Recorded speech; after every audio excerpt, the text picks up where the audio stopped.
The morning was damp and dank, like most of my days since Miriam had left. 77 is the age when every day begins with aches and pains in different parts of your body and ends with thoughts of those who no longer sit beside you at dinner. I, Obadiah Lamb, have gotten used to being alone in this house in Henlopen Acres that Miriam and I bought back in the 80s. It's big, two-story, overlooking the bay, and an area I'm still trying to maintain despite my arthritis. That morning I was making myself oatmeal for breakfast as usual. The TV in the kitchen was broadcasting the local news, the only voice breaking the silence of the house. I was about to sit down at the table when I heard the sound of a car pulling up. I looked out the window and saw my son Ingram's silver SUV. "What the hell?" I muttered to myself. Ingram usually gave me advance notice rather than showing up on my doorstep at 7 in the morning. I stepped out onto the porch, wrapped in an old robe. 4 people got out of the car. My son Ingram, his wife Beatrix, and my grandsons, Terrence and Alwyn. Beatrix immediately took charge of unloading the suitcases, not even bothering to say hello to me. "Daddy!" Ingram smiled strainedly as he climbed the stairs. "We thought we'd come to visit you." "With 6 suitcases?" I nodded at the trunk from which Terrence was pulling another bag. "We plan to stay for a while," Ingram answered, avoiding my gaze. "We're renovating, remember? I told you about it on the phone." I didn't remember anything like that. The last time we'd spoken was 2 weeks ago, and Ingram had only asked about my health and retirement. "How long do you plan to stay?" I asked bluntly. "A couple weeks, maybe a month," Ingram shrugged. "Don't worry, we won't bother you." He patted me on the shoulder and made his way into the house. Beatrix followed him, barely nodding at me, holding a fancy purse and a cell phone. "Hi, Grandpa," Terrence mumbled, walking past with 2 suitcases. "Hello, Grandpa." Alwyn, my granddaughter, at least tried to smile, but she was immediately staring at her phone.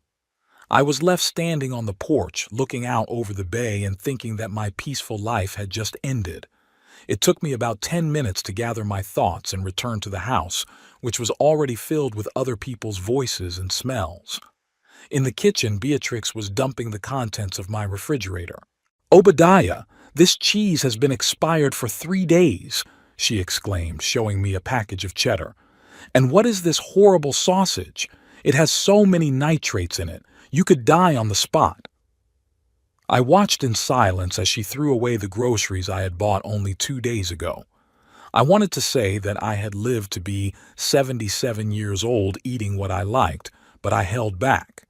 Ingram, meanwhile, was walking around the house, looking around the rooms and talking on the phone.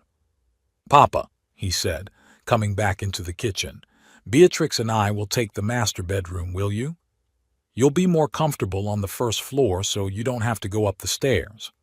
I felt something inside me clench. The master bedroom was the room where I'd slept with Miriam for 45 years. There were still her pictures standing there, her books lying around. "I'm quite comfortable in my bedroom," I replied, trying to speak calmly. "I take the stairs every day. It's good for my joints." "But Papa," Beatrix intervened, "you are 77. It's dangerous to climb stairs at your age. What if you fall at night when you go to the toilet?" "I have an upstairs bathroom," I objected, "and I've never fallen down the stairs in my entire life." "There's a first time for everything," Beatrix said. "Ingram, tell your father we're concerned for his safety." Ingram looked at me with that peculiar mixture of pity and irritation that I had begun to notice in his gaze in recent years. "Dad, please. It's only for a few weeks. Besides, the bedroom on the first floor is quite cozy." Cozy wasn't the word I'd used to describe the former guest room. There was a narrow bed, an old dresser, and nothing else. But I realized it was useless to argue. I nodded and went upstairs to gather my things. Moving into the small room took me all day. Not because I had a lot of stuff, but because every item in the master bedroom was connected to a memory. The picture of Miriam and me on the beach in Cape May, our wedding rings in a box on the dresser, her favorite vase that I never put away after she died. By the time I was done that evening, the house no longer looked like the one I'd lived in for the past 40 years. Beatrix had hung some modern paintings, arranged her knickknacks on the mantelpiece, and moved my photographs. The living room now held Ingram's huge suitcase, which he hadn't even bothered to put away. The grandchildren had taken over the second bedroom upstairs where my office used to be, and from there now came loud music and the sounds of video games. At dinner, which Beatrix had prepared from some organic produce she'd brought with her, I felt like a guest at my own table. Ingram and Beatrix were discussing their plans without even trying to include me in the conversation. "We have to repaint the kitchen," Beatrix said. "That awful yellow color looks so outdated." "But it's Miriam's favorite color," I objected. "She chose that paint herself." "Obadiah, that was 30 years ago." Beatrix rolled her eyes. "Nobody paints kitchens yellow now. I'm thinking light gray with accents of mint. This is my house," I reminded her, "and I don't plan on repainting it." "Dad," Ingram interjected, "we just want to freshen things up a little. It'll be good for the value of the house, too." "Are you planning to sell my house?" I felt anger rising inside. "Of course not," Ingram answered quickly, "but it's always wise to keep the property in good condition." I noticed the way he and Beatrix looked at each other. Something in that look made me feel uneasy. After dinner, the grandchildren quickly disappeared upstairs without even washing the dishes. I started to put the plates in the dishwasher, but Beatrix stopped me. "Obadiah, you're doing it wrong. The plates have to be rinsed first or the machine will get clogged." "I've been using this dishwasher for 15 years, I replied. "I know how it works." "Ingram," Beatrix turned to my son, who was sitting in the living room staring at his laptop.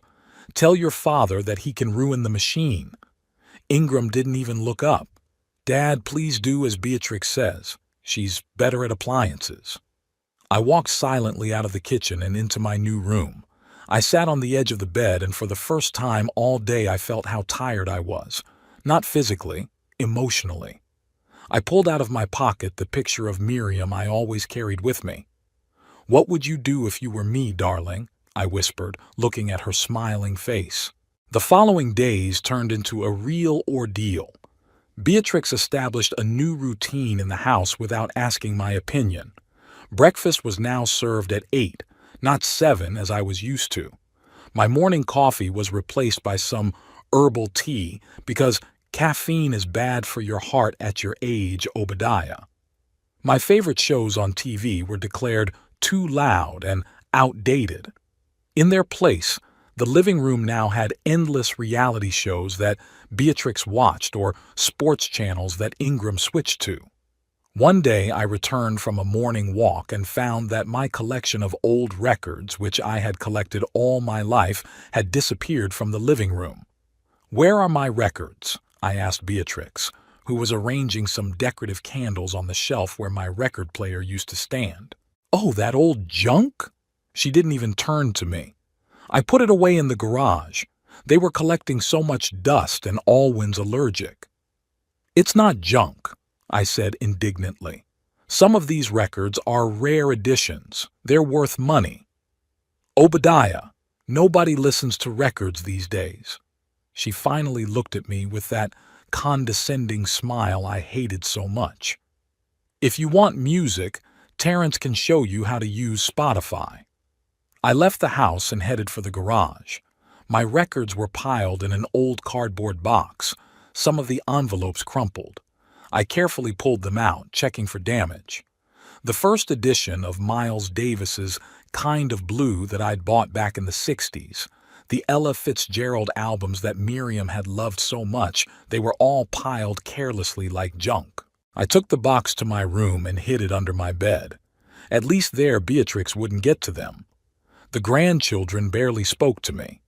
Terrence was constantly busy doing his own thing, either going to job interviews or going out with friends.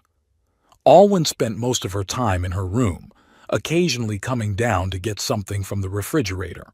When I tried to talk to her about college or her plans, she would answer in one-word answers and quickly find an excuse to leave. One day I offered my help when she was working on some project for school. "I can help you with your research," I said. After all, I worked as a postal inspector for 40 years and know a thing or two about organizing information. Alwyn looked at me with that peculiar expression that young people have when they think an old man is hopelessly out of date. "Thanks, Grandpa, but I'll Google it," she replied, and went back to her laptop. A week after they arrived, I discovered that Beatrix had thrown out my old photo albums that I kept in the hall closet. "Why would you do that?" I couldn't believe my eyes when I saw the albums in the trash can in the backyard. "Obadiah, they were taking up too much space and we needed somewhere to store our stuff," she replied, without even apologizing. "Besides, all those old photos can be scanned and stored digitally. It's much more convenient that way." "These albums are my life," I said, pulling them out of the trash. "These are pictures of my parents, of my youth, of Ingram's early years." "Dad," Ingram intervened, who, as usual, showed up when the conflict had already started. "We're just trying to clean up. There's too much things." "Stuff?" I looked at him. "This is my house, and these things are my life. I didn't ask you to clean it up." "But you live alone," Ingram said with the same tone he'd used to talk to me when I was old. "It's hard for you to manage a house this big. We're just helping out." I took the albums to my room and added them to the growing collection of things I had to rescue from Beatrix. My little room was slowly becoming a repository for my life, which was being methodically purged from the rest of the house. That night, sitting on my narrow bed and flipping through the salvaged albums, I thought seriously about my future for the first time. It was obvious that Ingram and Beatrix weren't planning to leave in a couple weeks as they claimed. They were settling in, changing the house to suit themselves, gradually displacing me and my belongings. I felt like a ghost in my own home, whose footprints were being methodically erased. I looked at the picture of Miriam and I standing in front of this house the day we bought it. We were so happy then, full of plans and hopes. We imagined growing old here, sitting on the porch and watching the sunset over the bay. Miriam didn't live to see it. Cancer took her 5 years ago, and now I was in danger of losing the house we loved so much too. I couldn't let that happen. I had to find a way to maintain control of my life before it was too late. Everything changed one rainy Sunday, 2 weeks after my house had become someone else's territory. I was sitting in my room, as I usually had been for the past few days, rereading old letters to Miriam and listening to jazz from my phone through my headphones. Terrence had shown me how to use Spotify after all. It was the only useful thing that had happened these days. It was drizzling outside the window, drops dripping down the glass, and I remembered all those rainy days we'd spent with Miriam by the fireplace, talking about books we'd read and plans for the future. A quiet knock on the door brought me out of my reverie. I took off my headphones and invited him in, expecting to see Ingram or Beatrix with another complaint. But Alwyn's head appeared in the doorway. "Grandfather, may I come in?" she asked tentatively. "Of course, come in." I was surprised and pleased. My granddaughter had rarely sought my company since they'd arrived. Alwyn entered and stopped awkwardly in the middle of the room, looking around. I noticed that it was the first time she'd seen what my home had become, a warehouse of salvaged items, memories, and things Beatrix had deemed outdated and unnecessary. "Wow," she said, looking at the stacks of books, albums, and record boxes. "I can see where all the stuff in the living room went." "Not all of it," I answered. "A lot of it your mother just threw away." Alwyn grimaced and sat on the edge of the bed. "Grandfather, I came to warn you." Something in her voice made me wary. "About what?" "I overheard my parents talking." She lowered her eyes. "Mom's decided her parents are moving here. Grandma Prudence and Grandpa Garth. They're selling their house in Rehoboth Beach." I felt a chill go through me. Even if the house had been twice as big, there wouldn't have been room for this crowd. But it wasn't just about space. Where do they plan to put them? I asked, though I already knew the answer. That's why I came. Alwyn fidgeted with the edge of her t-shirt. Mom and Dad think you'd be better off. Somewhere else. What other place? My voice shook, though I tried to stay calm. A home for the elderly, Alwyn squeezed out. They've already found some place in Lewis and put down a deposit. They say you'll be taken care of by professionals, and you won't have to worry about cooking and cleaning and all that. I felt the anger rising in me in a wave. Ingram and Beatrix were planning to evict me from my own home to make room for her parents. When are they going to tell me about this? I asked, trying to keep my voice steady. Tonight, Alwyn answered. They're waiting for Terrence to come back from his interview. They want the whole family together. Except for me, I suppose. I grinned bitterly. I'm not part of the family anymore, am I? Grandfather, don't say that, Alwyn objected. It's just, they think it's best for everyone. Mom says you can't live alone anymore and they're too busy to take care of you. Look after me. I rose from my chair, feeling a surge of energy from indignation. I've been taking care of myself for 77 years. I worked as a postal inspector for 40 years, raised your father, built this house with your grandmother Miriam. And now they think I'm an incompetent old man who should be put in a nursing home? Alwyn looked startled by my outburst. She'd never seen me in anger before. I took a deep breath, trying to calm myself down. I'm sorry, Alwyn, I said more quietly. I'm grateful you warned me. At least I'll have time to prepare. What are you going to do? She asked anxiously. I don't know yet, I answered honestly. But I'm not going to give up without a fight. In the evening, just as Alwyn had predicted, Ingram called a family council in the living room. I sat in my old chair, the only thing in the room Beatrix couldn't throw away because I refused to get up out of it when she tried to clean it, and watched the faces of my relatives. Ingram looked tense. Beatrix was tapping her foot impatiently on the floor. Terrence was staring at his phone, pretending he wasn't here, and Alwyn was avoiding looking me in the eye. Dad, Ingram began after a long pause, we want to talk to you about the future. My future, I clarified, looking him straight in the eye. Or the future of this house. Ingram hesitated, but Beatrix took the initiative. Obadiah, she said in that tone one uses with a cranky child, we can all see that you are finding it hard to live alone. You forget to take your medication. You don't eat properly. Your house is in a state of disrepair. We're worried about you. Really? I couldn't help but be sarcastic. I thought you were worried about where to put your parents, Beatrix. She flinched, and Ingram cast a quick glance at Alwyn, who shrank back in her seat. Dad, let's be honest, Ingram said. Yes, Beatrix's parents are selling their house and moving closer to us. But that's a separate issue. We're really concerned about your health and safety. So much so that they decided to evict me from my own home? I could feel my hands shaking with anger, but I tried to speak calmly. We found the perfect place, Beatrix interjected. Pine Grove is not just a nursing home, but a real community for active retirees. There's a pool, a library, organized excursions. I knew she was lying. Pine Grove was the cheapest nursing home in the area, with minimal services and a bad reputation. I'd read about it in the local paper. It was constantly understaffed and the building was in need of renovation. I'm not going anywhere, I said firmly. This is my home, and I'm staying here.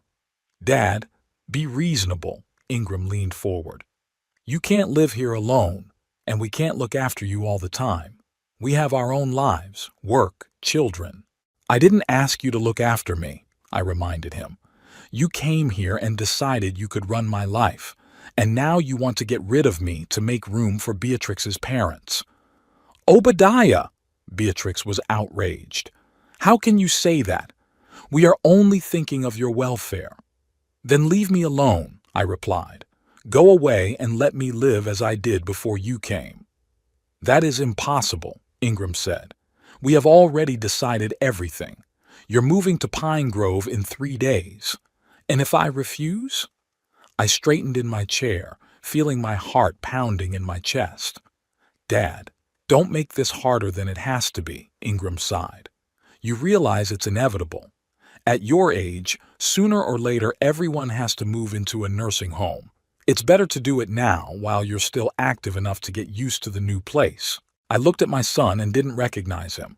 When did he become such a cold, calculating man? Where is the boy I taught to ride his bike, the boy I read books to before bed, the boy I comforted after his first heartbreak? This is my home, I repeated. I'm not going anywhere. If you don't go voluntarily, Beatrix said with ill-concealed irritation, we'll have to get a guardianship. Ingram has already consulted a lawyer. At your age, the testimony of a couple of doctors would be enough to declare you in need of guardianship. I felt a chill go down my spine. They threatened to take away not only my home, but my right to control my own life. Would you do that to your father? I asked Ingram, not believing my ears. He looked away. Dad, don't bring it up. Just agree to move in and everything will be fine. I realized I had lost this fight. They were willing to do anything to evict me, and they had the advantage: youth, legal knowledge, resources. I had nothing but my stubbornness and sense of injustice. Okay, I finally said. I'll go to that nursing home of yours, but don't think I'll ever forgive you for that. The next 3 days passed like a blur. I watched Beatrix and Ingram pack my things, deciding for me what I would need in the nursing home and what was unnecessary. Most of my books, my stamp collection that I had collected all my life, many of my photographs, were all declared unnecessary and sent to the garage for storage. I could only take my clothes, a few personal items and photos with me. The rooms at Pine Grove were small and a lot of stuff wouldn't fit in there. Alwyn tried to help me by sneaking things into my suitcase that Beatrix had put aside. She was the only one who seemed genuinely upset about what was happening. Grandpa, I'm so sorry, she whispered as she helped me pack the photo album. I've tried to talk to Mom and Dad, but they won't listen. Don't blame yourself, baby, I replied, stroking her head. You couldn't change anything. The day of the move, I woke up early and walked out to the backyard. The fog had not yet cleared over the bay, and the water seemed silvery in the morning light. I stood there for a long time, soaking up the view that had been a part of my life for so many years. Miriam and I loved to sit on the veranda on summer evenings, watching the sun set over the bay, coloring the sky and water in shades of pink and gold. Now, I didn't know if I would ever see that view again. Ingram found me there an hour later. Dad, it's time to go, he said, trying to sound cheerful. The car is already loaded. I nodded and took one last look at the bay before turning and walking toward the house. Ingram's SUV was parked by the porch, 2 suitcases and a box loaded in the trunk, all that was left of my life. Beatrix was fussing around, checking to see if everything was locked, if we'd forgotten anything. She looked almost happy, as if getting rid of me was a great relief. Obadiah, she said as I approached the car, don't forget your pills. I put them in the side pocket of my suitcase and made an appointment schedule. You'll give it to the nurse when we get there. I didn't answer, just sat in the back seat next to Alwyn. Terrence had stayed home. He had some important appointment, he explained. I was even glad he hadn't gone. At least there would be one less witness to my humiliation.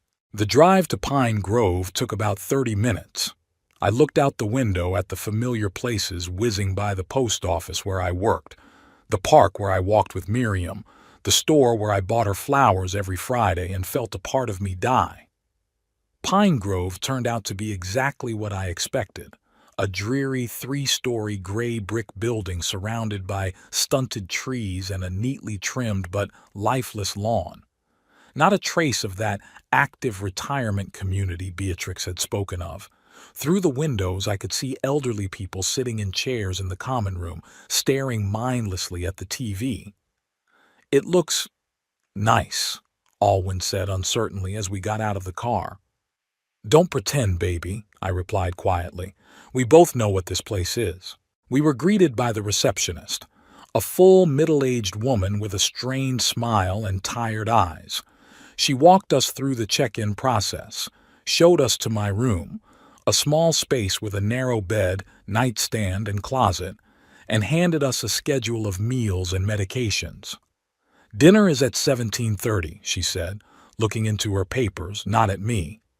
Don't be late or you'll have to wait until breakfast. Ingram and Beatrix helped me put my things away, which took only a few minutes, so few were there. Then came the moment of farewell. Papa, Ingram looked awkward. We'll be visiting you. Maybe not right away. We need to help Beatrix's parents with the move, but we'll definitely come soon. I didn't answer. What could I say? That I didn't want to see them. That betrayal was unforgivable. That they had ruined my life for their own convenience. Alwyn hugged me tightly, and I felt her tears wet my shirt. I'll come visit you, grandfather, she whispered. I promise. I know, baby, I replied, stroking her back. Take care of yourself. When they left, I sat on the edge of the bed, and for the first time in a while, I let myself cry. Tears streamed down my cheeks as I stared at the bare walls of the strange room that was now my home. The first week at Pine Grove was the worst week of my life. The food was bland, the regimen was oppressive, and the community was depressing. Most of the residents were significantly older than me or had serious health problems. Some suffered from dementia and didn't even recognize their own children who came to visit them. I spent most of my time in my room, reading the few books I managed to take with me or looking at photographs. Sometimes I would go out to the common room and look out the window at the parking lot, hoping to see Alwyn's car, but it never arrived. On the 10th day of my stay at Pine Grove, something happened that changed everything. I was sitting in the dining hall trying to swallow something called chicken stew, but more like glue, when I heard a familiar voice. Obadiah? Obadiah Lamb? It couldn't be. I looked up and saw a tall, skinny man with a gray beard looking at me with genuine surprise. Ferris? I couldn't believe my eyes. Ferris Dunham? Ferris had been a co-worker of mine at the Postal Service and then moved on to work at the bank. We'd been friends for years, but lost touch after his wife died when he moved in with his daughter in Baltimore. "What the hell are you doing in that almshouse?" he asked, taking a seat across from me. "My loving son decided I belonged here," I grinned bitterly. "And you?" "I've been here for 8 months," Ferris replied. "After my second stroke, my daughter decided she couldn't take care of me. I was too weak to argue. We talked all through lunch and sat in the common room for a long time afterward. Ferris told me about his life after the move, how his daughter had sold his house, how he had lost most of his belongings, and how he had gradually come to terms with his new reality. "But you," he said, looking at me carefully, "you're still strong. You walk on your own, your head is clear, your hands are not shaking. What about your house?" I told him the whole story, how Ingram and Beatrix had invaded my life, how they had gradually forced me out of my own house, how they had finally evicted me to make room for Beatrix's parents. "And the house belongs to them now?" Ferris asked when I had finished. "No," I shook my head. "That's the irony of it. The house is still registered to me. Ingram should have deeded it to me 2 years ago, but he kept putting it off because he didn't want to pay the gift tax. Said he'd get around to it, that it was better to wait until until you went to the other side of the world," Ferris said bluntly. He was always a man who called things by their proper names. "Exactly," I nodded. "And as long as the house is listed as mine, they just use it." Ferris rubbed his chin thoughtfully. "You know, Obadiah," he said after a pause, "if the house is legally yours, you can do whatever you want with it, like sell it." Sell it?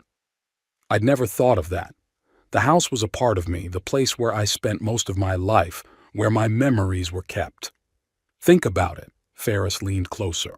Your son and daughter-in-law threw you away like you were nothing.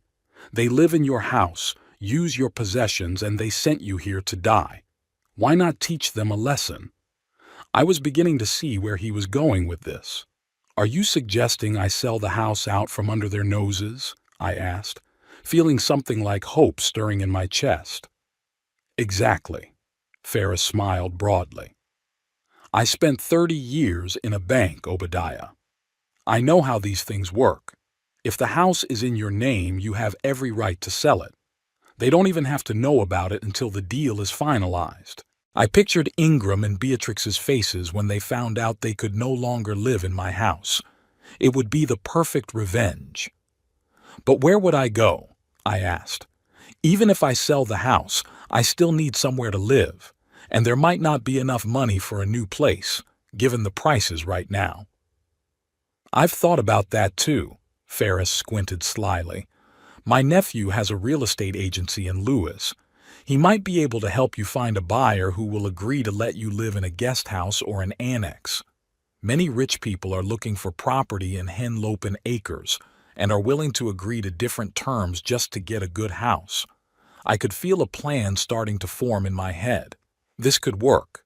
I could regain control of my life and at the same time take revenge on those who had betrayed me. Ferris, I said, looking at my old friend with renewed determination, tell me more about this nephew. As promised, Ferris introduced me to his nephew Horace Dunham the very next day. Horace was an energetic man of about 45 with shrewd eyes and a keen gaze that made me think of the sharks I had sometimes seen off the Gulf Coast. He had come to Pine Grove on the pretext of visiting his uncle, and we met in the little garden behind the building where patients did not usually walk for lack of benches and shade. "Uncle Ferris has told me your situation, Mr. Lamb," said Horace, after we had exchanged greetings, "and I think I can help you." "Do you really think anyone would be willing to buy a house with such a encumbrance as I am?" I asked bluntly. I'd been thinking about Ferris's plan all night, and I doubted its feasibility. Horace smiled, showing flawless teeth that were obviously worth a lot of money. "Mr. Lamb, you underestimate the appeal of real estate in Henlopen Acres. Prices there have risen 30% in the last 2 years. A house overlooking the bay? With a lot like that? Believe me, there will be buyers willing to make any kind of offer. But wouldn't my son be able to contest the sale? That was my biggest fear. He lives there. If the house is officially registered in your name, and there are no documents restricting your right to dispose of it, such as a life annuity or a gift with the right to reside, then legally you have every right to sell it. Your son can only challenge the sale if he can prove that you are incapacitated or acting under duress. That's why they put me here." I grinned bitterly. "To make it easier to prove my incapacity later. That's why we need to act quickly and carefully." Horace nodded. "I'll prepare the paperwork, find buyers, and we'll do the inspections while your son is at work. No one will know about the sale until the contract is signed and registered." And how would we organize the inspections? I couldn't imagine secretly showing the house to potential buyers while Ingram and Beatrix were at work. "I'm, locked in here." "Do you have keys to the house?" Horace asked. I nodded. When they brought me to Pine Grove, I had put a bunch of keys in my jacket pocket and no one had thought to take them. "That's great. I'll organize day trips for you. Officially, it's part of a socialization program for patients. They take groups to shopping malls, museums, parks. It's common practice in these facilities. I'll make arrangements with the administration to include you in these trips, and I'll be waiting outside in my car." The plan sounded like a spy operation, and part of me couldn't believe that I, a 77-year-old retired postal inspector, was seriously considering such a venture. But the other part, the part that still remembered the humiliation of being banished from my own home, yearned for justice. What if Ingram or Beatrix are home during the inspection? "I always make sure the path is clear beforehand," Horace replied confidently. "It's standard practice in my business. Sometimes I have to sell houses where the spouses are divorcing and one of them doesn't want to sell. Believe me, I know how to handle it delicately. We agreed that Horace would start the paperwork immediately.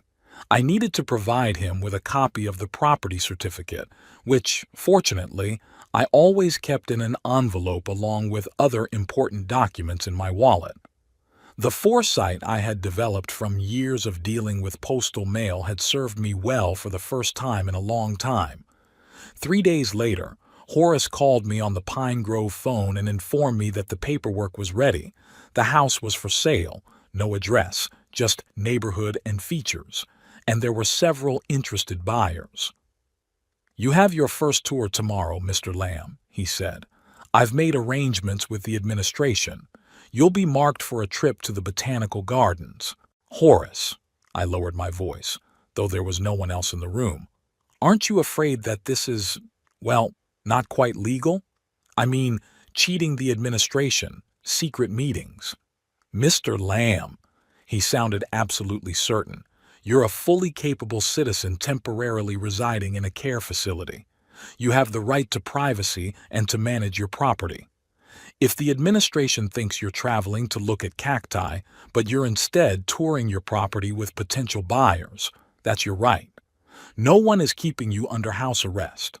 His words gave me confidence. Indeed, I had done nothing illegal. I was simply disposing of my property as I saw fit. The next day I put on my best and only suit, which Beatrix had allowed me to bring with me, and joined a group of elderly people waiting for a bus to go to the Botanical Gardens. When the bus pulled up, I discreetly separated from the group and made my way to a black sedan parked around the corner of the building. "Nice day for a real estate tour, isn't it?" Horace smiled as he opened the car door in front of me. On the way to my house, Horace told me about the first potential buyer, a middle-aged couple from New York looking for a vacation home. "They're willing to pay a good price, but they want to completely remodel the interior. This means that all of your stuff left in the house will have to be moved out." "Most of my things are already in the garage thanks to Beatrix's efforts," I said bitterly. "Ingram promised they'd keep them for me, but I doubt they'll fulfill that promise." "We could include a clause in the contract about keeping and giving you the personal effects," Horace suggested. "Or we could arrange for removal before the deal is finalized." When we arrived at the house, Horace drove by first, scrutinizing the lot. "Your son's car is gone," he noted, "but there's another car in the driveway." Beatrix must be home, I felt disappointed, or her parents had already moved out. "Let's check it out." Horace pulled out his cell phone and dialed a number. "Hello, this is Clean Stream Plumbing. We've received a request for a plumbing inspection in your neighborhood. Is someone going to be home in the next 2 hours? He listened to the answer and smiled at me. "I see. Thank you very much. Then we'll come tomorrow." He disconnected. "No one's home. It's a neighbor's car. They left it in your driveway while their own was being repaired." The woman who answered the phone said everyone was gone for the day. Your son at work, your daughter-in-law and her parents at a furniture store in Rehoboth Beach, picking out new bedroom furniture. "For my bedrooms," I clarified, feeling anger rising inside. "Don't worry, they'll be picking out furniture for a whole other house soon." Horace winked and turned the car around. "We have about 3 hours before they get back. More than enough time to look around." A couple from New York.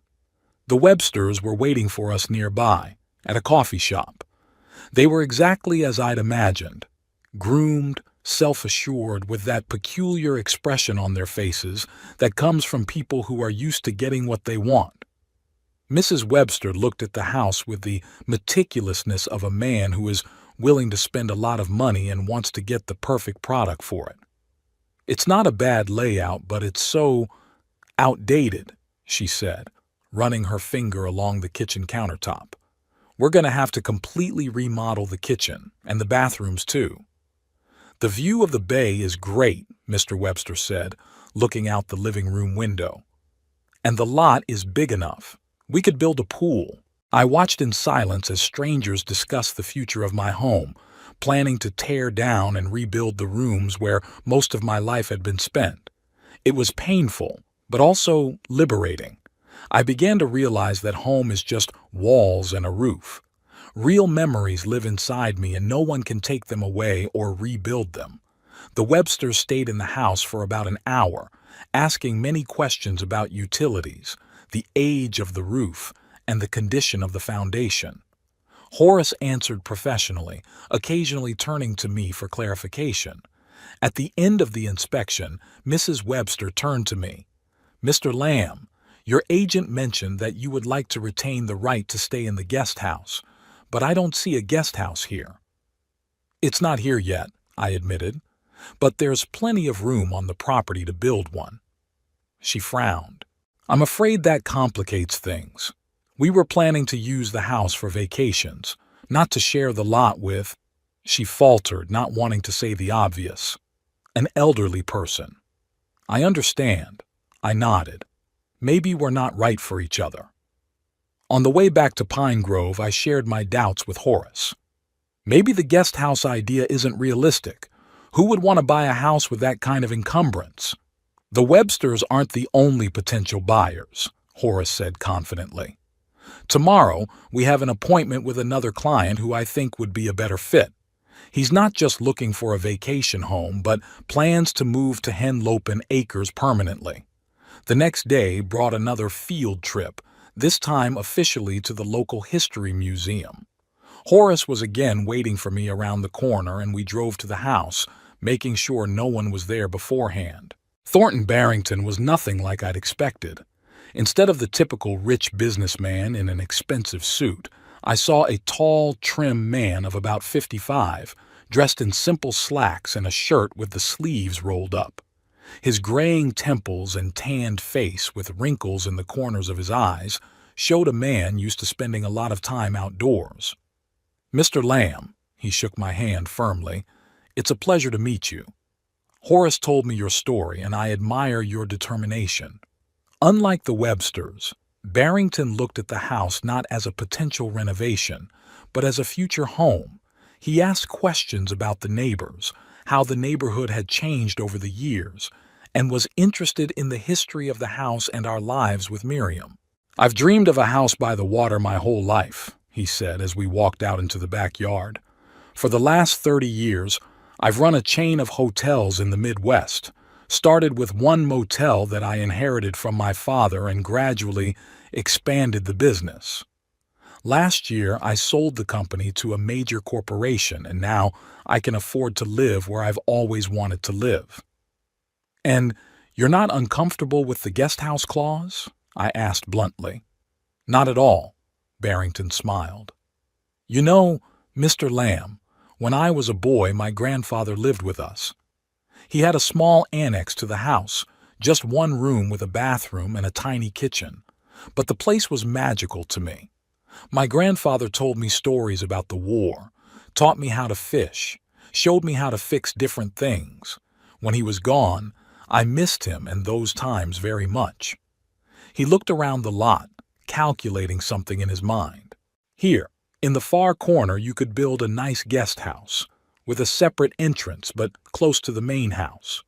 2 bedrooms, living room, kitchen, maybe even a small terrace overlooking the bay. What do you think?" "It sounds almost perfect," I admitted, trying not to show how touched I was by his words.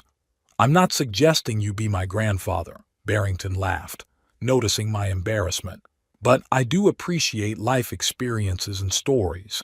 And I also like the idea of having someone in the house who knows its history, who has cared for it for years. It gives a place soul, you know?" I did. And for the first time since Ingram and Beatrix showed up on my doorstep with suitcases, I felt hopeful.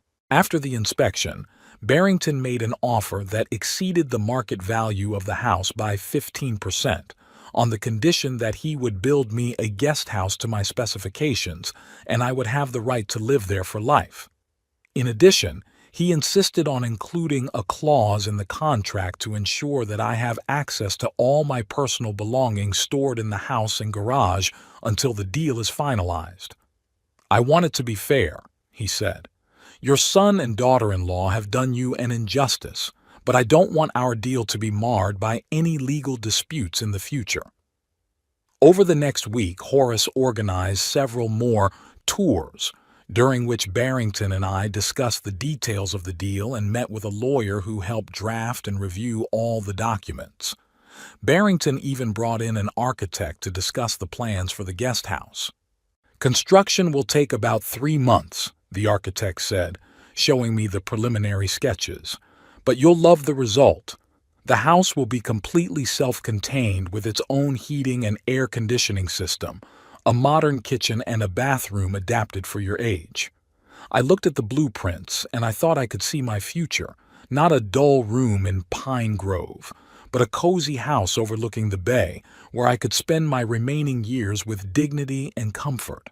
Finally, 2 weeks after our first meeting, all the paperwork was ready.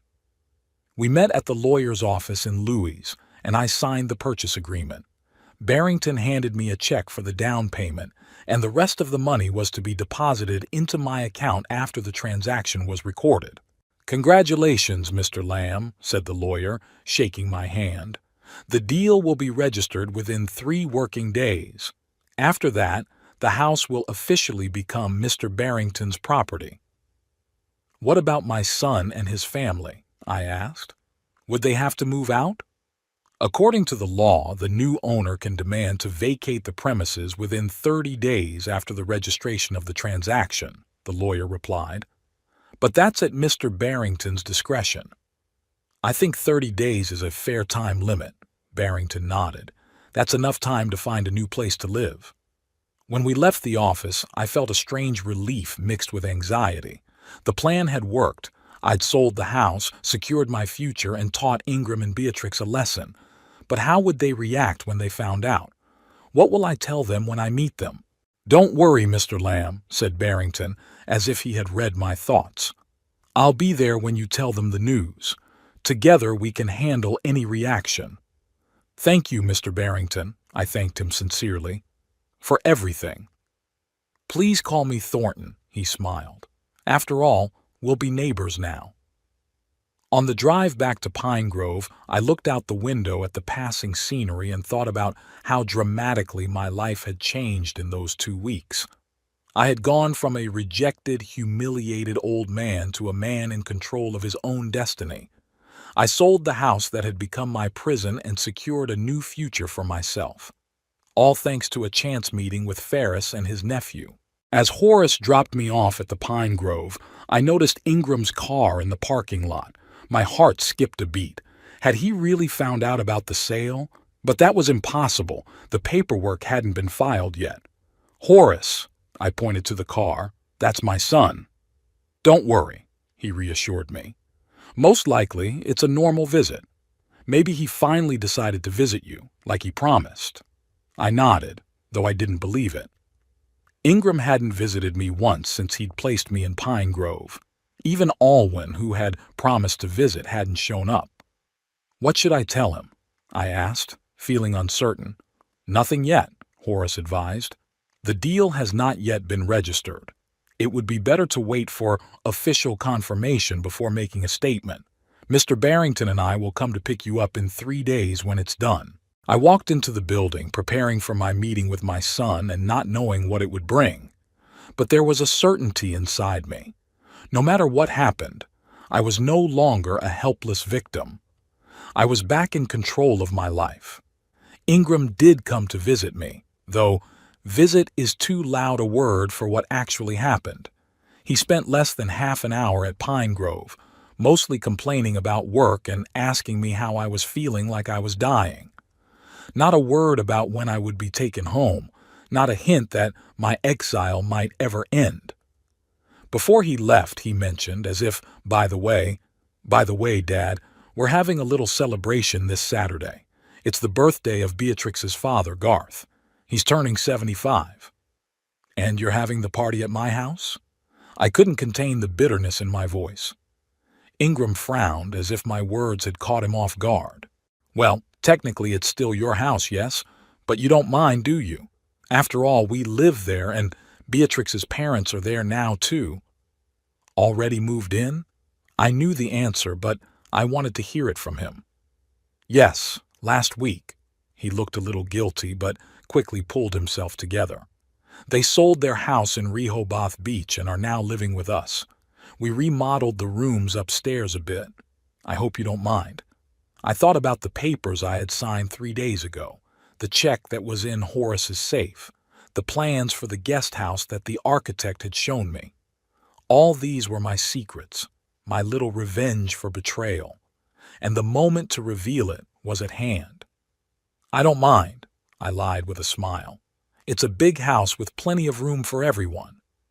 Ingram relaxed visibly, clearly relieved by my sudden compliance. That's good. I knew you'd understand. It's only temporary until he stammered, not wanting to be finalized. He stammered, not wanting to finish the sentence. Until you can find me a better place than Pine Grove, I suggested, keeping my tone friendly. Exactly, he nodded, not recognizing the irony. Beatrix and I are looking at better options. Pine Grove is certainly not the place where you should be spending your... He paused again. The rest of my days? I prompted. I meant to say the near future. Ingram smiled awkwardly. When he left, I sat at the window for a long time looking out at the parking lot and thinking about the upcoming Saturday. Horace had promised that the paperwork would be filed by Friday, and Thornton and I had planned a visit on Saturday morning. But now that I'd heard about the party, I thought it might be even better to announce the news in front of all the guests. Let Ingram and Beatrix experience the same public humiliation I had experienced when I was evicted from my own home. I called Horace from Ferris's phone and told him about the conversation with my son. It could be good for us, Horace agreed after a moment's thought. If all the guests are already in the house, it will be harder for Ingram and Beatrix to make a scandal. They'll want to save face. How do we explain my appearance? I asked. They didn't invite me to the party. Mr. Barrington can call ahead and say he wants to see the house as a potential buyer. They don't know it's already sold.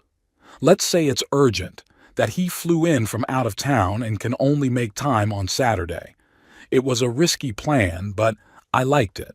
For the first time in a long time, I felt a rush of adrenaline and excitement, feelings that I thought had forever left me as I got older.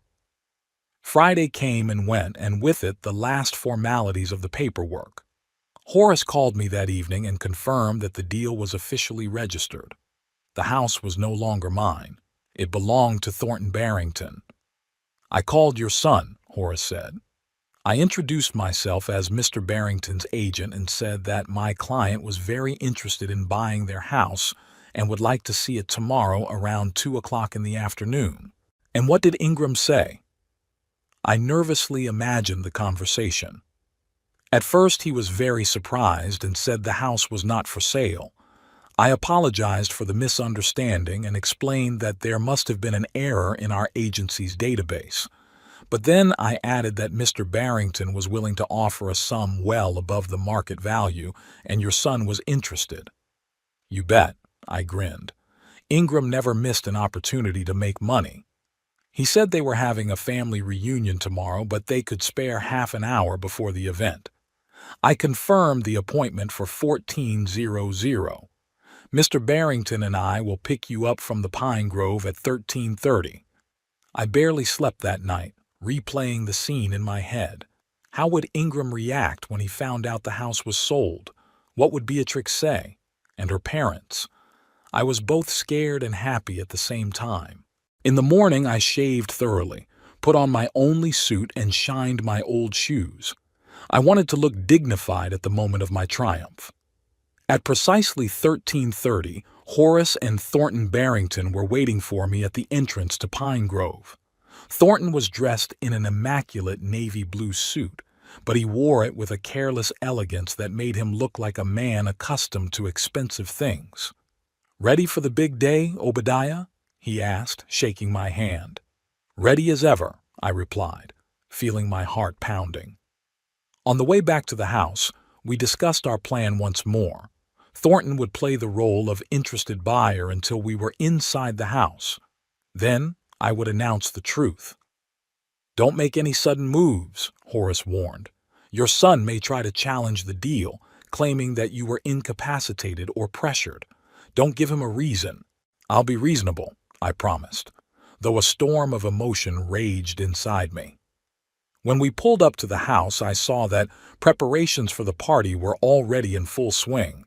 Several cars were parked in the driveway, and people in catering company uniforms were bustling around the entrance, unloading boxes of food and drinks.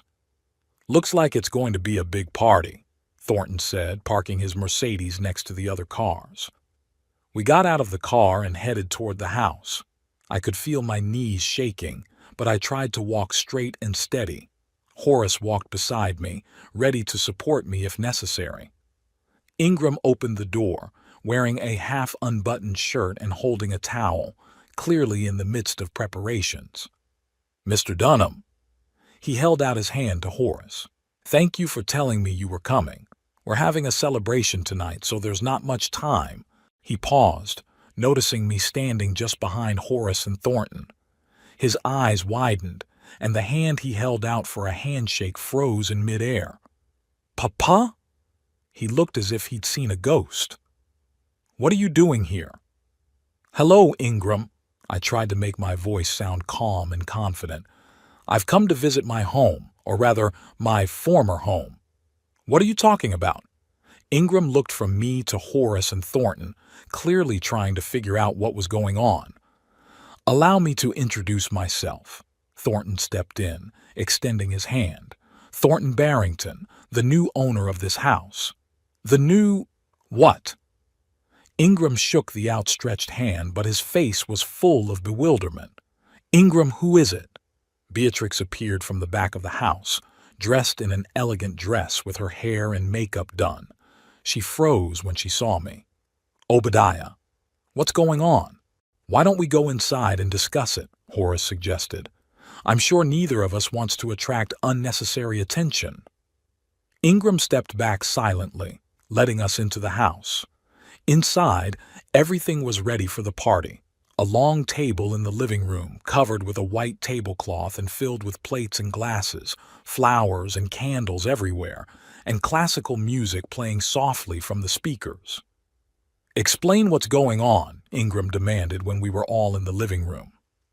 "It's very simple," I answered. "I sold the house to Mr. Barrington. The deed was registered yesterday.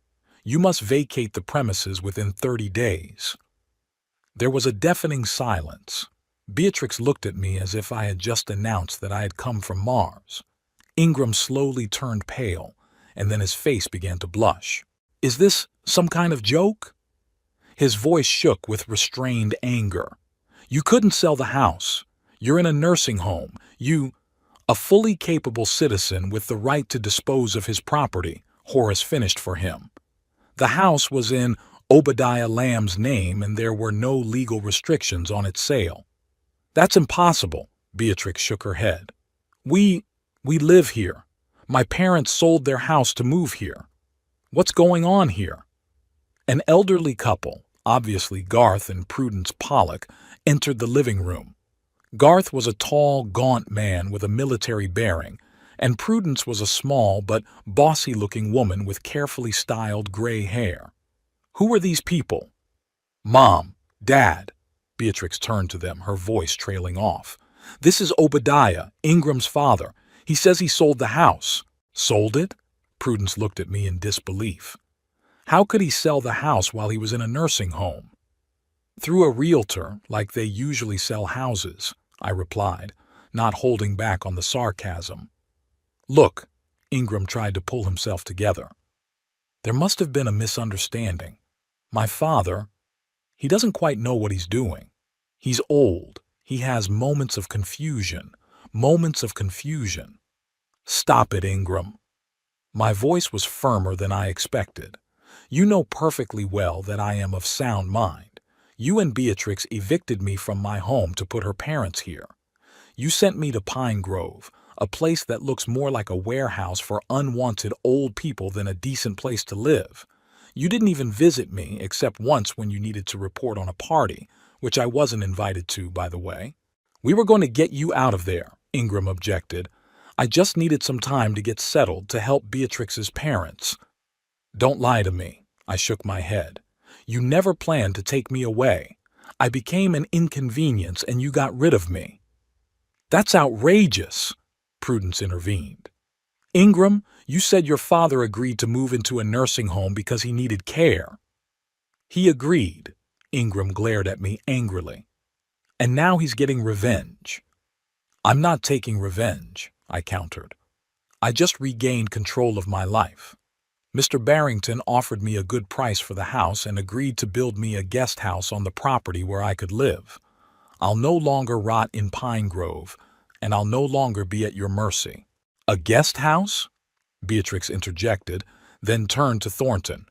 Are you seriously going to build a cabin for him and let him live on your property? Absolutely, Thornton nodded. That was one of the terms of the deal, and I fully support it. Obadiah deserves a decent life in a place he loves. This is insane, Ingram shook his head. The deal cannot be legal. My father was in a care facility. He could not make such decisions on his own. Here's a copy of the purchase agreement.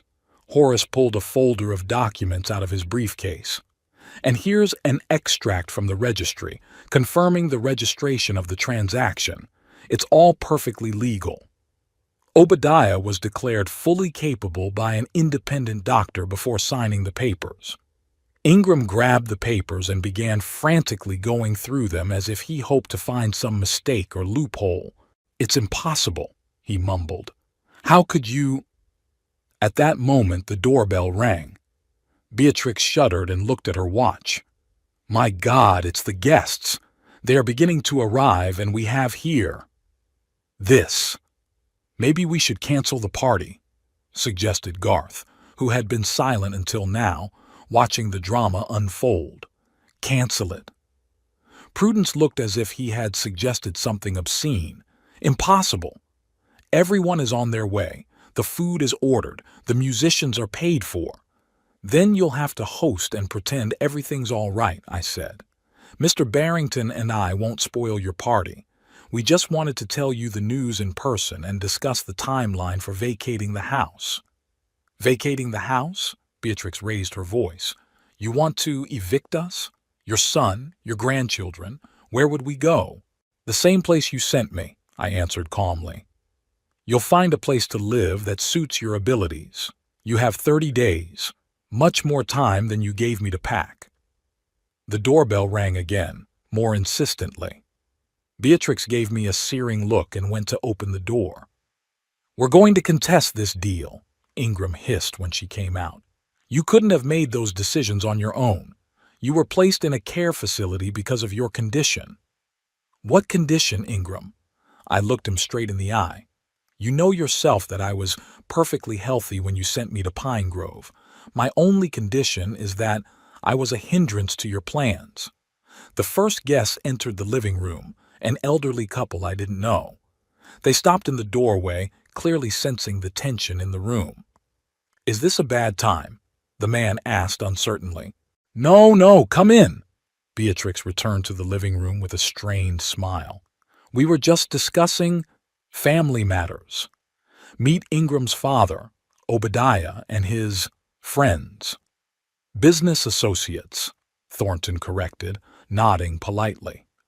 The next half hour passed in a strange, tense atmosphere. The guests kept arriving. Beatrix and Ingram tried to pretend that everything was all right, but their fake smiles and nervous glances betrayed the true state of affairs. Prudence was whispering arguments with Garth in the corner of the room, occasionally throwing angry glances at me. I watched it all with a feeling close to satisfaction, not gloating, no more like relief that justice had finally been served. They had thrown me out of my life as a waste, and now they were facing the same uncertainty themselves. Finally, when there were about 20 guests in the house, Thornton came to me. I think our message has been delivered, he said quietly. Shall we leave them to digest the news? I nodded, feeling suddenly tired. The emotional strain of the last few hours had taken its toll. Thornton, Horace, and I headed for the exit. Ingram intercepted us at the door. This isn't over, he said, lowering his voice so the guests wouldn't hear. I will fight for this house. You can't just throw us out on the street." "I'm not throwing you out on the street," I replied calmly. "You have 30 days to find a new place to live, and unlike you, I'm not forbidding you to take all your things." "You'll regret it," he said, his eyes openly threatening. "I've already regretted a lot of things, Ingram," I said, feeling my heart clench. "I regretted not seeing the man you'd become. I regret letting you and Beatrix manipulate me. But I will never regret taking back control of my life." I left the house without looking back. Thornton and Horace followed me. When we got into the car, I finally let myself breathe. "Are you all right, Obadiah?" Thornton asked, looking at me with concern. "Yes," I replied, surprised at how truthful my answer was. "I'm fine. For the first time in a long time, I was really okay." As we drove away from the house, I saw Ingram standing on the porch in the rearview mirror, staring after us.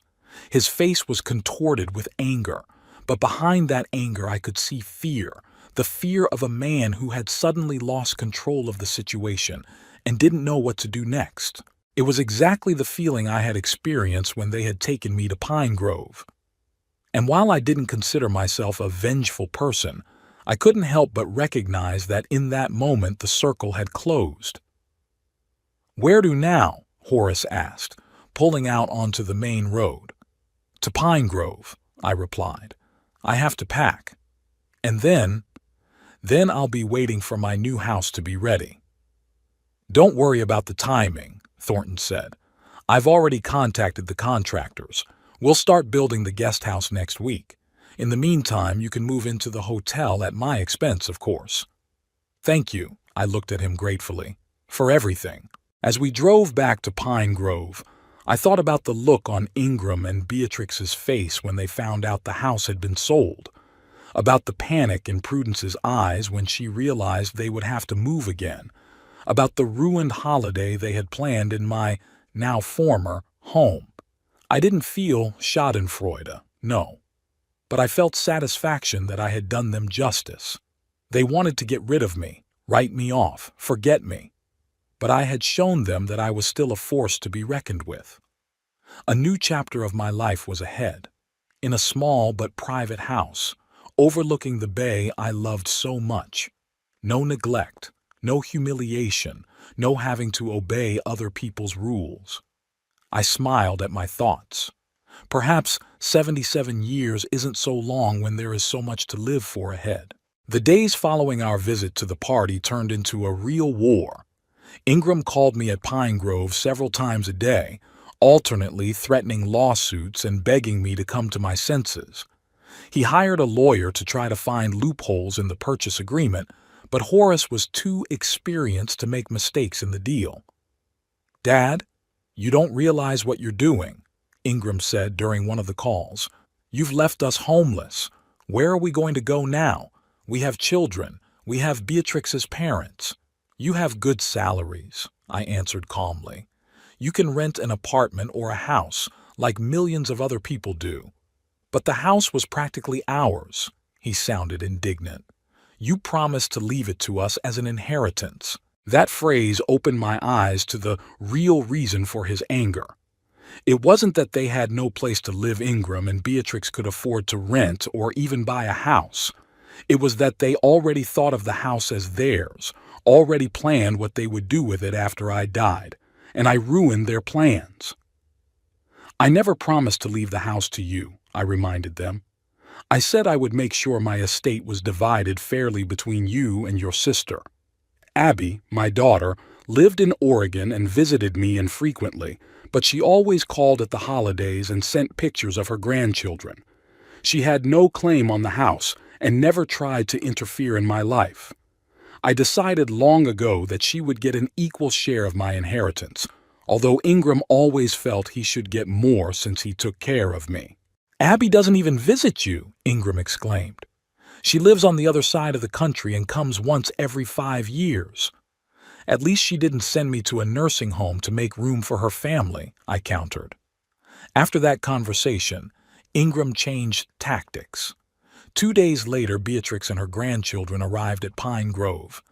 Terence looked annoyed and showed he'd been forced to come, but Alwyn seemed genuinely happy to see me. "Grandpa," she hugged me when we met in the common room, "I missed you so much." "I missed you too, baby," I replied, touched by her warmth.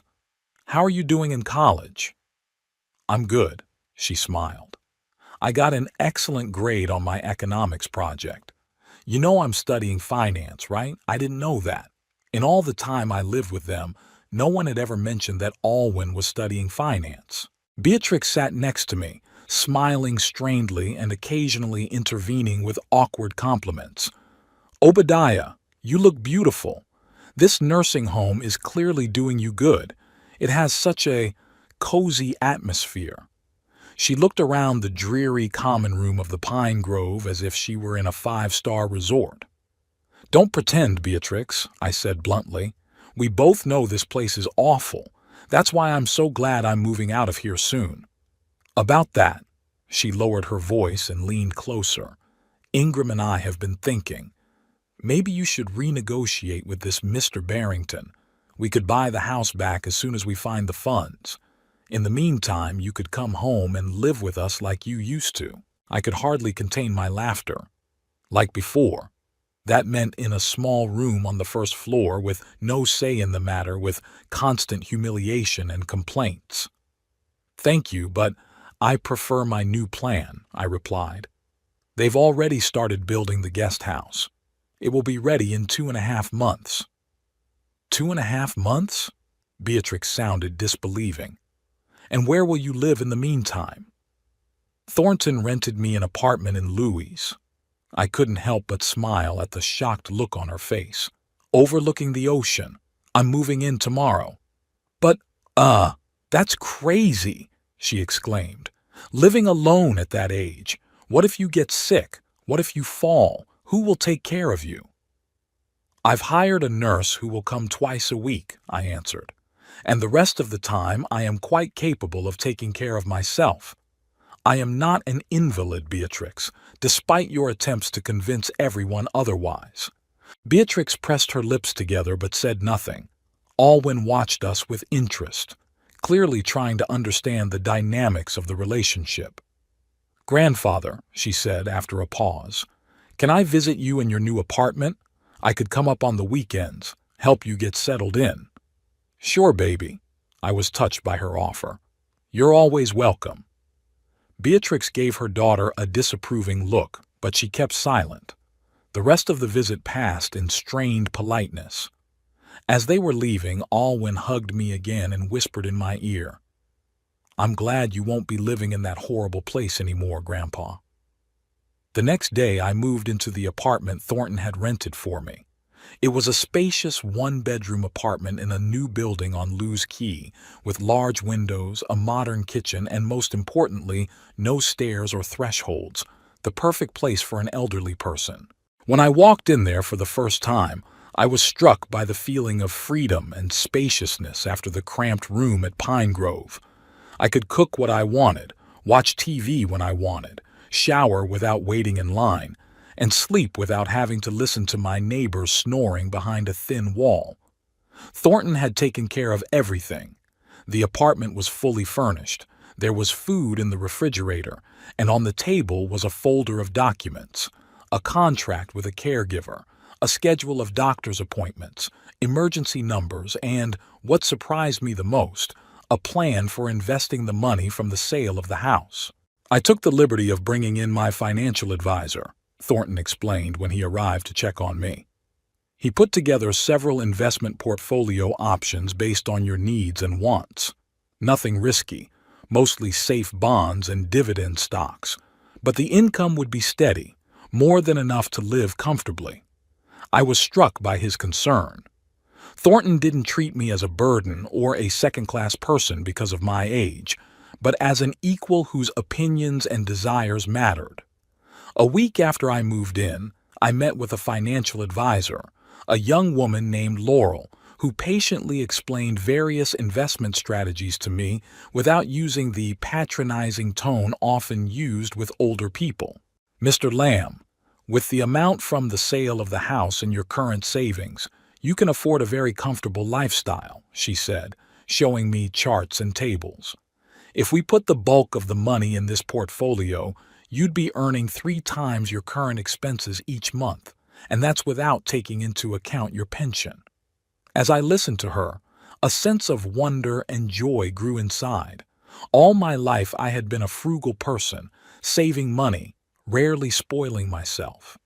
Now, at the age of 77, I'm suddenly rich? What am I supposed to do with this money? I asked, looking at the impressive numbers. Laurel smiled. Anything you want, Mr. Lamb.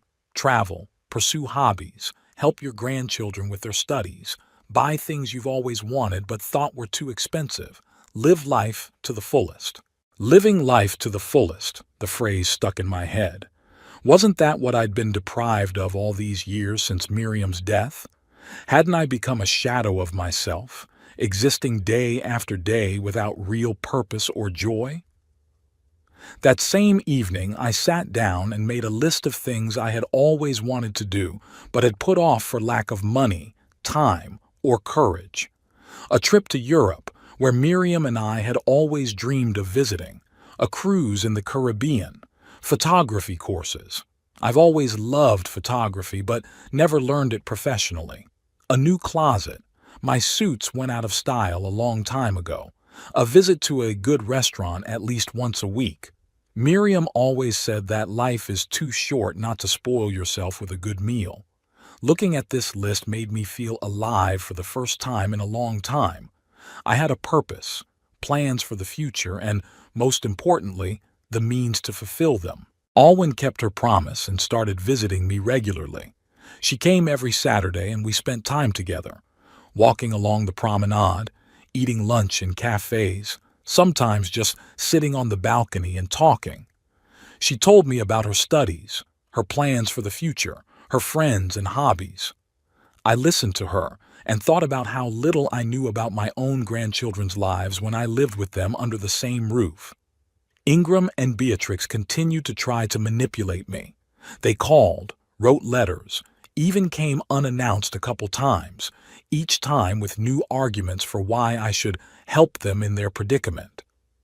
"Dad, we can't find decent housing in our price range," Ingram complained during one of the visits. "The real estate market is so overheated right now." "Maybe we should look for a smaller apartment," I suggested. "You don't need 5 bedrooms anymore." "But we have children. We have Beatrix's parents," he resented me. "We can't live in cramped quarters." "Terrence is already working and can rent his own place," I said. "And Beatrix's parents, as far as I know, got good money from the sale of their house in Rehoboth Beach. They can rent or buy something for themselves." Ingram and Beatrix had not expected me to be so well informed about their financial situation. They expected me to take their word for it and make concessions, as I had done before. "If you don't care about that, can't you at least think about the inheritance for your grandchildren?" Beatrix changed tactics. "Alwyn and Terrence deserve a stable future." "I've already taken care of that," I replied. "I put some of the money from the sale of the house into educational trusts for Alwyn and Terrence. They'll get those funds when they graduate and are ready to start living on their own." This was another piece of advice from Laurel that I gladly accepted. The educational trusts were structured so that neither Ingram nor Beatrix could access them. The money was solely for education and seed money for grandchildren. Ingram and Beatrix's faces stretched. They clearly expected to be able to control whatever funds I set aside for the grandchildren. "But what about us?" Ingram finally asked. "We are your family, your children. Won't you leave anything to us?" I looked at my son and his wife, trying to find some genuine concern or love in their faces. But all I saw was greed and irritation. "I've already given you more than you deserve," I said calmly. "You've lived in my house, used my things, run my life. Now it's my turn to live for myself." After that conversation, their visits became less frequent and their calls shorter. They realized that they could no longer manipulate me and gradually gave up trying to get money. Meanwhile, the construction of the guest house was progressing faster than planned. Thornton regularly sent me photos and videos of the site, consulted me on the interior design, color scheme, and furniture arrangement. He was as enthusiastic about the project as if he was building a house for himself. "I've always dreamed of having a big family," he confided one day when we were touring the construction site together. "But my wife died young, and we had no children. All my life I devoted to business, and only now, on the slope of years, I realized that I missed the most important thing. It's never too late to start a family," I said. "Maybe not blood, but someone who really cares about you." He looked at me gratefully. "You know, Obadiah, I am glad we met. You remind me of my father, just as straightforward, honest, with a sense of dignity. I've always respected those qualities. In the 2 months I've been living in Lewis, I've been transformed. Regular walks along the seafront improved my health. A new closet and haircut changed my appearance, and the freedom to manage my time and money gave me back my sense of self-worth. I enrolled in a photography course at a local college, where I met a group of enthusiastic people my age. We often went on photo shoots, capturing sunrises over the ocean, Lewes architecture, and shorebirds. Among the new acquaintances was Eleanor Pringle, a 72-year-old widow, a former literature teacher with a sharp mind and a subtle sense of humor. We quickly found a common language and began to spend more and more time together. Went to the movies, to restaurants, to concerts at the local Philharmonic. "You've changed, Grandpa," Alwyn remarked during one of our visits. "It's been a long time since I've seen you so happy." We were sitting in a cafe on the waterfront enjoying Saturday brunch. I'd just shown her the pictures I'd taken at dawn, the misty beach, the seagulls hovering over the waves, the fishermen's boats heading out to sea. "I feel different," I admitted. It was as if I had lifted a heavy weight off my shoulders that I hadn't realized I was carrying. "Daddy and Mommy weren't fair to you," she said quietly. "I knew it, but I was afraid to contradict them. I'm sorry for that." I took her hand. "You have nothing to apologize for, baby. You were a child dependent on your parents. No one expected you to stand up for me. But I could have at least visited you at Pine Grove." Tears glistened in her eyes. "I promised, but I didn't come once. You're here now," I smiled. "That's the main thing." Our conversation was interrupted by my phone ringing. It was Eleanor, inviting me to a poetry night at the local library. I accepted, and when I finished talking, I noticed that Alwyn was looking at me curiously. "Who is it?" she asked with a slight smile. "A friend," I answered, feeling myself blush like a teenager. "Eleanor Pringle. We met on a photography course. Just a friend." Alwyn raised an eyebrow. "Or a special friend?" I didn't know what to say. Eleanor and I had never discussed our relationship, but lately I'd often found myself looking forward to our meetings, noticing how she dressed, how she styled her hair, what perfume she used. "I don't know," I admitted honestly, "but I like spending time with her." Alwyn smiled broadly and openly. "I'm so happy for you, grandfather. You deserve to be happy." In early June, almost 3 months after selling the house, the guest house was ready. It exceeded my expectations. Spacious, bright, with large windows and a view of the bay, with comfortable furnishings and all the necessary adaptations for someone my age. Handrails in the bathroom, no thresholds, wide doorways for the possible use of a walker or wheelchair in the future. Thornton threw a small housewarming party to which he invited Ferris and his nephew, Alwyn, my nurse Martha, Eleanor, and some new friends from photography courses. Ingram and Beatrix were not invited, though I knew they still lived in Henlopen Acres, having rented a house nearby. Standing on the terrace of my new home, with a glass of champagne in my hand, surrounded by people who were genuinely happy for me, I felt an extraordinary peace. The bay stretched out before me, just as it had 40 years ago when Miriam and I had first seen the view. The sun was setting, coloring the sky in water shades of pink and gold. like the sunsets we'd enjoyed together. To new life, Thornton said, raising his glass. To a new life, echoed everyone in the room. Eleanor stood beside me, her hand lightly touching mine. Alwyn was talking to Ferris, laughing at his jokes. Martha was arranging the appetizers on the table, glancing at me every now and then with an approving smile. I raised my glass and added, "And here's to lessons it's never too late to learn. Here's to the courage to start over, even when it feels like time is running out. Here's to appreciating each day and never letting others decide how we live our lives." Everyone drank to my toast and the conversation flowed on, but I stood for a while longer, looking out over the bay and thinking about the path that had brought me here, of betrayal and pain, of loss and gain, of closed and open doors. I felt no bitterness toward Ingram and Beatrix, though I did not forgive them completely. They had made their choices. I had made mine. Perhaps someday we would find common ground again, perhaps not. But that wasn't so important now. What was important was that, at 77, I had finally learned to put myself first, learned to say no to those who tried to manipulate me, and yes, to new opportunities and joys. I learned to live in the present moment, not in the past or the misty future. Eleanor touched my arm quietly. "What are you thinking about, Obadiah?"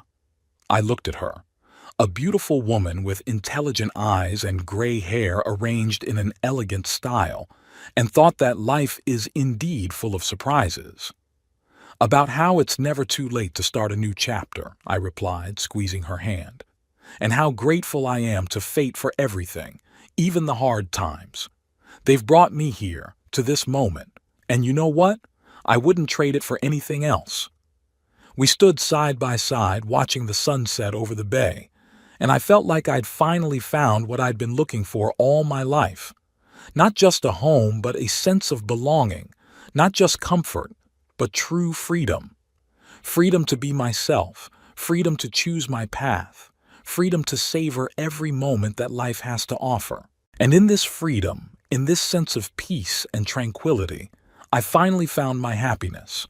Not in great achievements or material values, but in simple joys, in the laughter of friends, in the touch of a hand, in the rays of sunset over the water, in the knowledge that tomorrow will be a new day full of opportunities. And this day will belong only to me. 버스 바로 오는 거 아무거나 타고 이 버스 내려 3종류점 3개 가기 꽝 랜덤 리액션 얼라 그거야 원래? 그러면은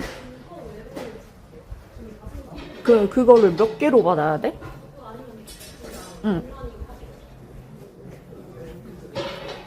몇 개 정도 받아야 돼? 그러면은 주사위 돌리기 그리고 몇 개 목록 바꾸기.